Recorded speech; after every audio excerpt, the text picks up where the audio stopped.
atuh tetekon satria panca utama leres teu kapinodama ngan anu encan diajarkeun teh Dede Amung Sutaria nyaeta dalang kasohor ti Jawa Barat, pamimpin lingkung seni munggul pawenang, sarta inohong anu ngalahirkeun generasi kasenian Sunda.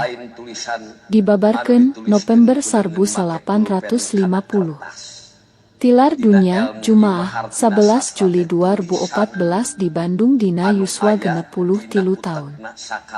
Anjeunna salah sawios pilar seniman wayang golek senior, sajajar jeung tokoh-tokoh kasohor dina mangsa harita, sapertos Ade Kosasih Sunaria, Asep Sunandar Sunaria, Cecep Supriyadi.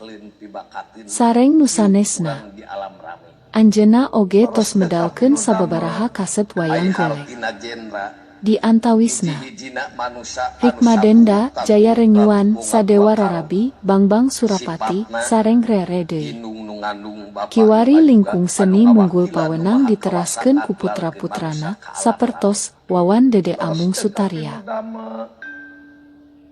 Dupih hayun, ai hayun teh hirup